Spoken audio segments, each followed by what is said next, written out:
Hello interwebs and welcome to my review of the latest and penultimate episode of Miss Marvel, this time episode 5, Time and Again. And apologies, you're not getting my face on camera for this one. I promise you I'll be getting back to regularly appearing on camera. I know I've been hit or miss on that lately, but it's just sort of still dealing with my dysphoria and stuff from surgery. So apologies, deal with my head for just a little while longer. I promise I'll be back on camera regularly very soon. But my nonsense aside, let's actually talk about this episode because, I have some thoughts on this one. I think this episode, which by the way was the shortest of the season, which is shocking considering that this show has so much left to do, and honestly, so little left to do after this episode.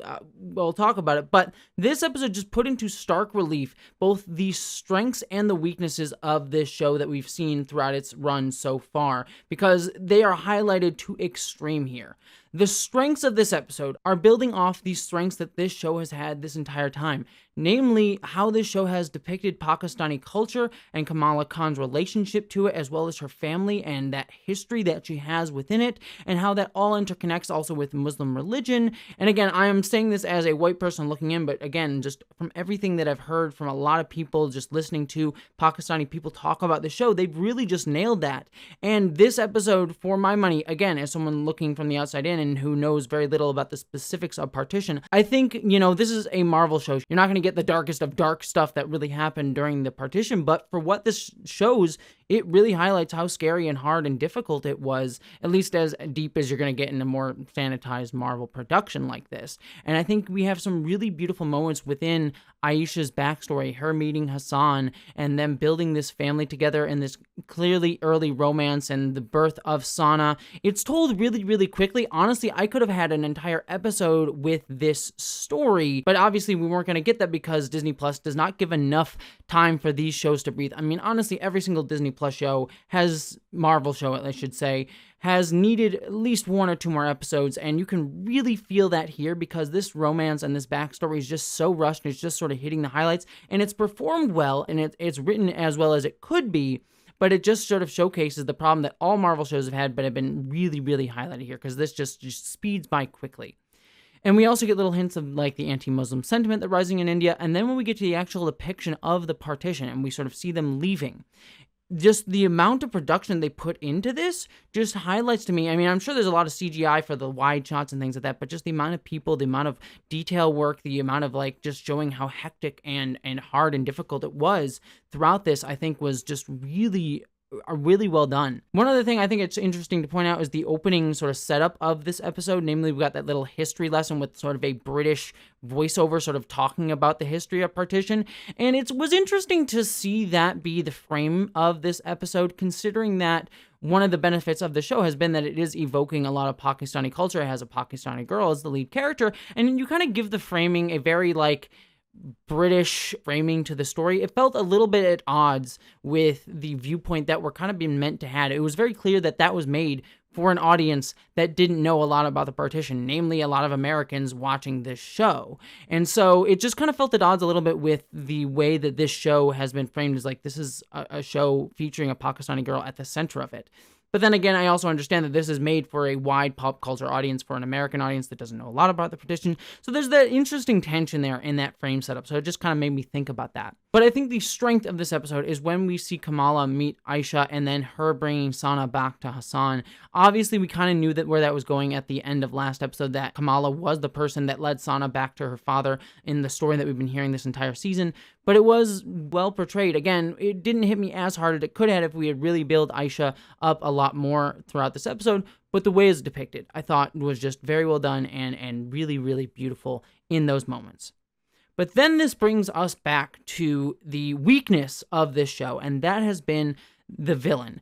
Because Najima, in her flashback scenes here, is just such a flat character. Like, she shows up and seems to intimidate Aisha to the point where she wants to leave and head out during the partition of India. And then she kills Aisha in that one sequence as well, with Kamala being there. And I just felt nothing. I did not care. She just has been such a weak character, and I guess there is a little bit of help here in the sense that we understand why she was distrustful of Kamala earlier this season, because Aisha also did not trust her, so we could understand her reticence, but we didn't really get a sense here of why she was so in a hurry to get back to her own dimension, and it needed to be now, and why she couldn't give Kamala more time early in the season. I was hoping we'd get an explanation for that. We really don't get it here, to the point that the veil opens up when Kamala gets back, and it's just dealt with in 2 seconds. Najima just sort of says like, oh yeah, I'll save my son, who she abandoned last episode and seemed to not give a crap about, so that emotional through line just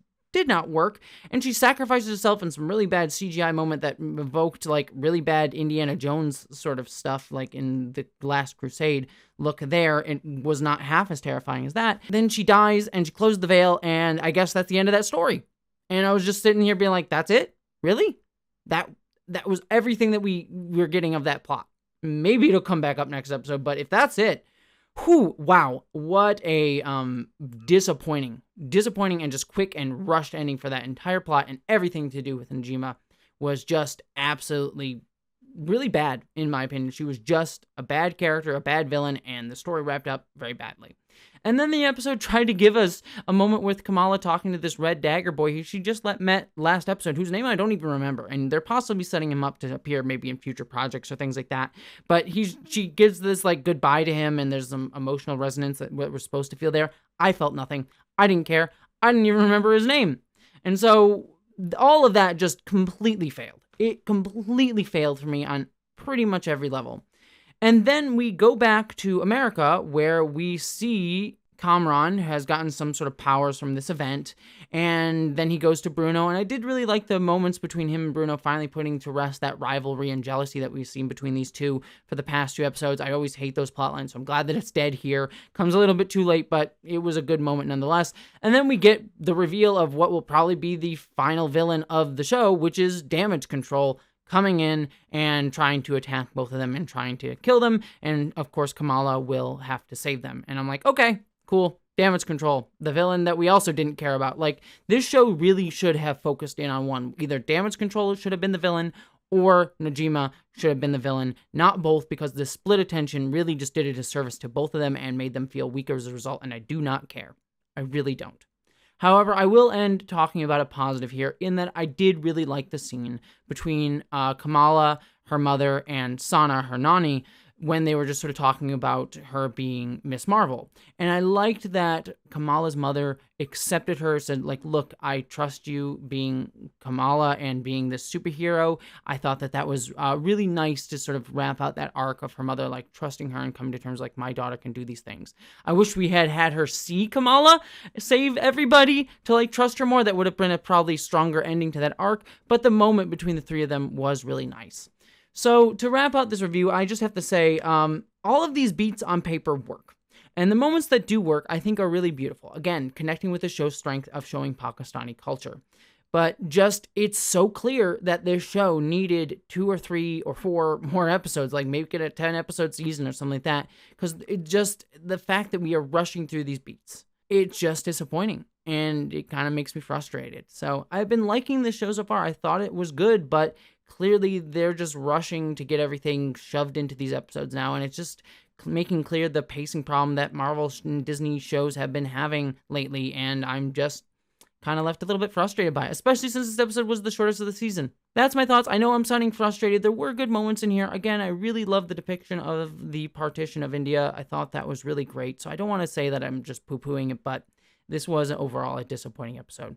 But that's my thoughts on this. I hope you will have a more positive reaction. I'd love to hear your thoughts down in the comments below. Thank you so much for watching this, and I hope you all live long and prosper, my friends. Mwah. Stay beautiful.